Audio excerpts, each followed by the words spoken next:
Savez-vous dire non? Aujourd'hui, nous allons parler de ce sujet important car c'est un sujet qui nous concerne tous à un moment donné ou à un autre dans notre vie, savoir dire non. Nous avons tous accepté des situations qui ne nous convenaient pas à un moment ou à un autre, ce qui a pu avoir pour conséquence de générer de la frustration, de la colère, voire des problèmes physiques. Mais il y en a parmi nous pour qui dire non est tellement compliqué qu'ils passent leur vie à être en colère, frustrés ou à en devenir malades. Alors, pourquoi est-il si difficile de dire non parfois?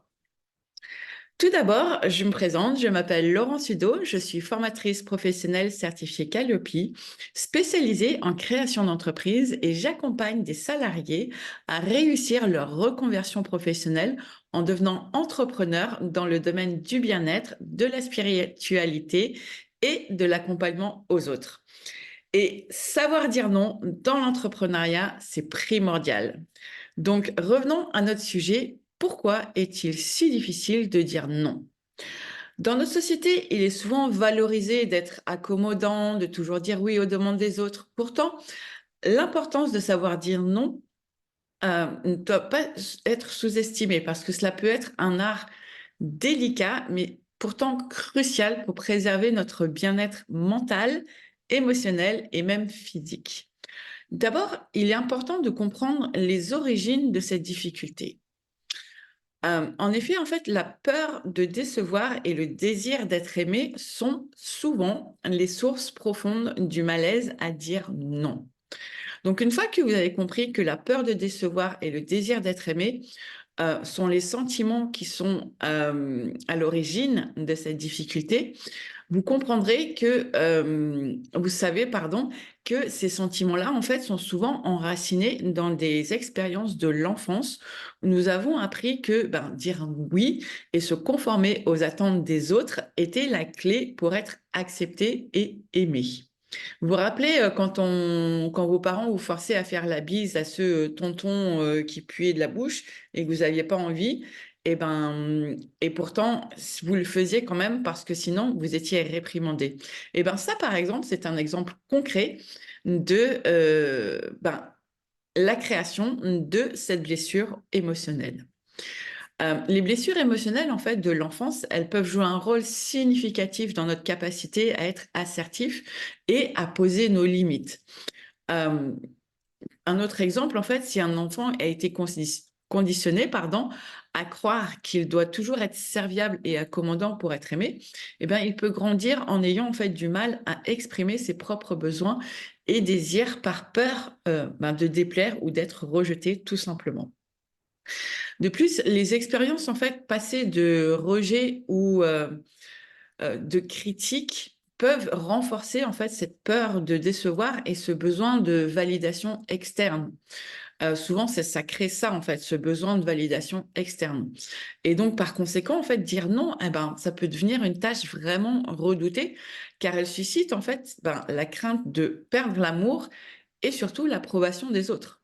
Donc, il est vraiment important en fait de reconnaître ces schémas de pensée et de comportement afin de pouvoir les remettre en question et les transformer. Donc, travailler en fait sur la guérison des blessures émotionnelles de l'enfance et cultiver l'estime de soi peuvent aider à renforcer notre capacité à être assertif et à dire non de manière saine et affirmée.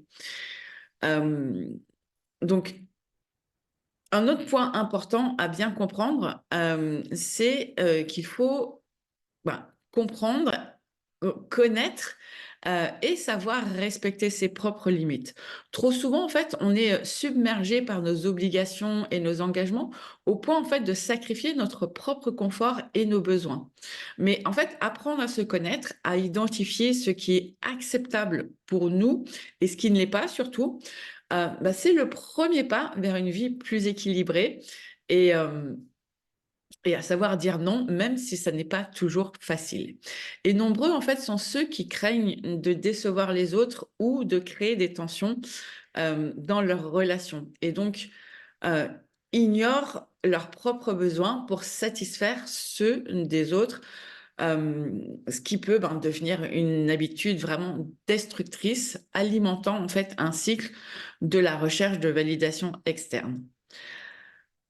Pourtant, apprendre à dire non, en fait, c'est essentiel pour préserver notre bien-être, comme je vous le disais tout à l'heure, notre bien-être mental, émotionnel et physique. Parce que en fait, nous avons un formidable outil dans ce processus, c'est notre corps. Notre corps, en fait, c'est vraiment un guide précieux pour savoir ce qui est juste pour nous ou pas. Et apprendre, en fait, à écouter ses sensations, à reconnaître les signaux de notre être intérieur nous permet de prendre des décisions plus alignées avec nos besoins réels. Une sensation de légèreté et d'ouverture indique souvent que nous sommes sur la bonne voie. Tandis qu'une tension ou une lourdeur ou cette impression que ça se ferme peut signaler que quelque chose ne nous convient pas. Et donc, poser ses limites, c'est un acte de respect envers soi-même. Et ça implique en fait de parfois dire non, même si cela peut paraître difficile. Dire non, c'est savoir se respecter parfois. Et ce refus, il peut être libérateur, nous permettant en fait de préserver notre intégrité tout simplement et de maintenir des relations authentiques et équilibrées. D'ailleurs, apprendre à dire non peut renforcer notre capacité, à dire oui, tout simplement, aux bonnes choses. En nous respectant et en posant nos limites, nous construisons des relations plus solides et plus sincères. Il faut bien comprendre que dire non, ce n'est pas un rejet, mais une affirmation de soi, une affirmation de nos besoins et une affirmation de nos valeurs. Vous l'aurez donc compris, savoir dire non, c'est un élément essentiel de l'assertivité et c'est un acte de courage et d'autonomie qui nous permet de préserver notre bien-être et de cultiver des relations plus saines et plus authentiques. En écoutant notre corps, en nous respectant et en posant nos limites avec tact et fermeté. Je vous ai pas dit non plus de dire non de manière agressive et d'envoyer bouler tout le monde. Non, non. Mais voilà, vous pouvez le faire, vous pouvez dire non avec tact et fermeté, ce qui ouvre en fait la porte à un oui plus vrai et plus sincère et plus joyeux dans notre vie.